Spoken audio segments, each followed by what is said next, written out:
writers of Game of Thrones drastically changed the Ironborn plotline from the books, it ultimately resulted in two things: characters either being shallow representations of their book counterparts, or completely cut from the TV series. For me, one of the biggest losses is the extended Greyjoy family, most of all Victarion Greyjoy. Victarion is described as a large and powerful man, with a broad chest and flat stomach, with his dark hair flecked with grey, but we don't know his exact age. His nephew, Theon Greyjoy, considers his uncle to be an old man. Victarion is a capable commander and a fierce warrior in battle, but conversely he has a calm demeanour outside of it, thinking of enemies who showed bravery with great respect. He is a religious man, and unlike many sailors, he is willing to wear plate armour while sailing, because he has no fear of death or drowning. Being the Lord Captain of the Iron Fleet, Victarion wears heavy grey chainmail over boiled leather, while he also commonly wears his heavy plates. Victarion has a huge warhound that is decorated with an iron kraken of his house, whose tentacles coil down below his jaw, giving him an intimidating look. In terms of weapons, he carries a longsword and dirk, but much prefers the use of his fearsome steel axe with a shield. Victarion and his two eldest living brothers, Balon and Euron, once convinced their father, Lord Euron Greyjoy, Lord of the Iron Islands, to join Robert's rebellion in favour of House Baratheon, even though they joined after the Battle of the Trident, when the war was very much won. They raided the coastline of the Reach, not venturing too far inland. After Quillan was killed at the Battle of the Mander, the new Lord, Balon, returned to the Iron Islands with his younger brothers. Victarion recognised the greatness of his elder brother and followed him loyally and without question. He commanded the great fleet constructed by Balon, the Iron Fleet, during the Greyjoy's rebellion against King Robert I Baratheon in 289 AC.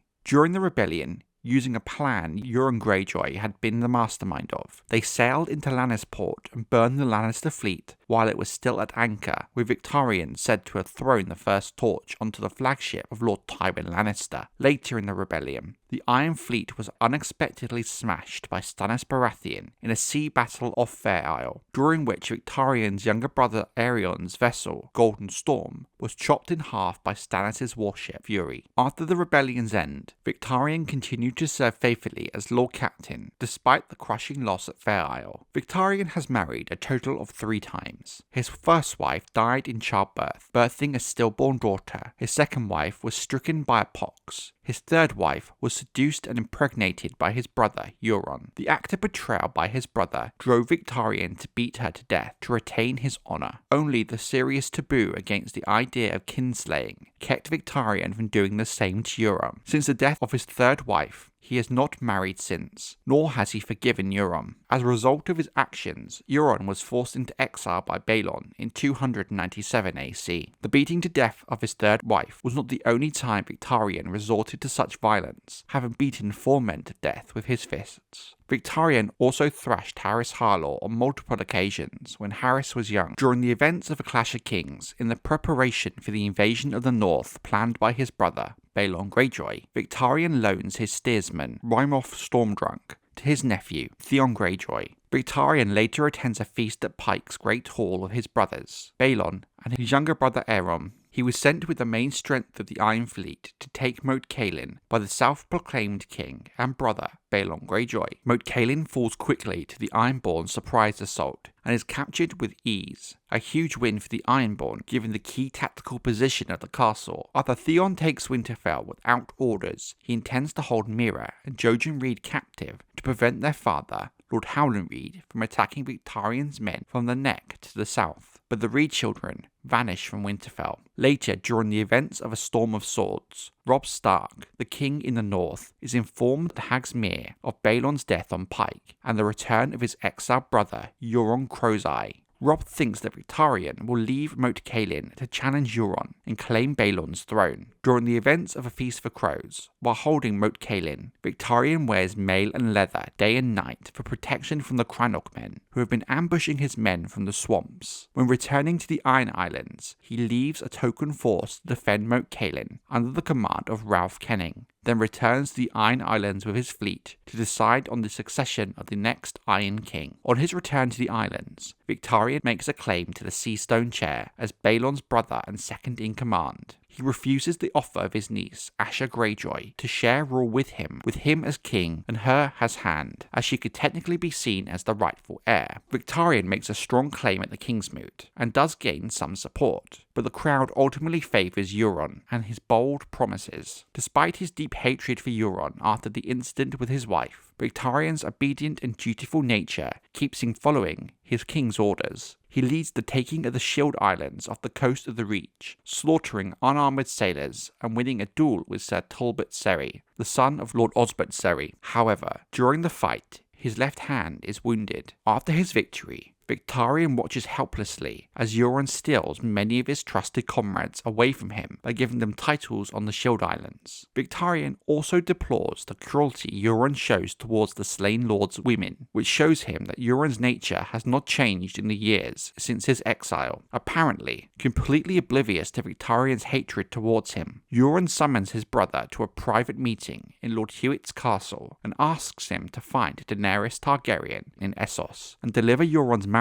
proposal. The new king explains that Victarion will receive the Seastone chair once Euron claims the Iron Throne for himself. Victarion agrees, but secretly plans on double-crossing his brother and courting the Dragon Queen for himself. During a dance with dragons, Victarion's iron fleet of over 90 ships splits into 3 squadrons and sets sail for Meereen, where Daenerys Targaryen had taken of her own. With him aboard Iron Victory, he is accompanied by the Dusky Woman, who is a gift of Euron's. She is comely but mute. During the long journey, Victarion loses nearly half of his ships due to storms, though he also gains some ships back by capturing and seizing several trading vessels and their cargo. The hand Victarion wounded taking the Shield Isles continues to trouble him, and he suspects that Cerwyn, the maester that Euron sent to accompany him, is in fact poisoning him. During the voyage, a red priest of R'hllor named Moqorro is discovered clinging to wreckage out at sea, presumably caused by the same storm that sunk many of Victarion's ships. The crew wants him killed,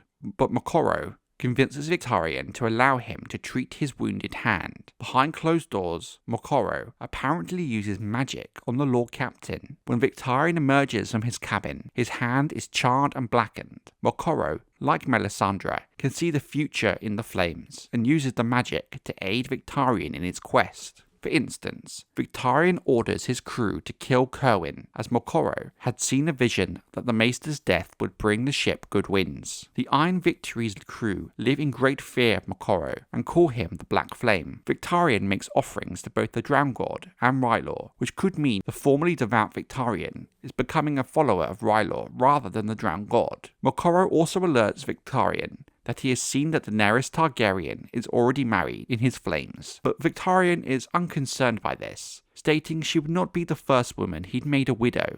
Moqorro tells Victarion that in order to bind Daenerys' dragons to the Iron Captain's will, he must claim Euron's Dragonhorn, Dragonbinder, with blood. There is a sample chapter from the Winds of Winter that has been released of Victarion's point of view, but the information in it is subject to change when the book is finally published. But in summary, it shows Victarion making a blood sacrifice in attempt to master Dragonbinder as he approaches the Battle of Meereen. Now, Victarion not being in the show is down to how most of the Ironborn arc, not directly related to Theon, Yara, and the show's version of Euron, was cut completely from the show. Ultimately, a massive amount of content was cut from both the Ironborn and Dornish storylines, from A Feast for Crows and A Dance with Dragons, which was ultimately a casualty of the showrunners' desire to rush through the books in a single season, when there was 3 seasons worth of content in them, in order to fit the show into 8 seasons, and keep utilising most of the main cast they had already established. I think that Victarion being cut damages Euron's character as well, as I think their relationship and their dynamic is really compelling and interesting, and I'm really keen to see where it goes in the Winds of Winter. I think it would give and show Euron much more depth than the shallower version we got. I think Victarion's mission to make an alliance with Daenerys makes a lot more sense than Yara and Theon doing the same in the show, and it seems very odd to me in general, giving them that part of Victarion's story. On the whole, I think the Ironborn storyline and the Dornish really suffered in the show, and I do believe not doing them properly came back to bite the showrunners in later seasons, meaning they had to duct tape together the final few seasons with the pieces of the story they did have, and it was difficult for it to come together as a whole as a result. Some fans have claimed that they can see some fair reasons for cutting him and the wider Ironborn storyline.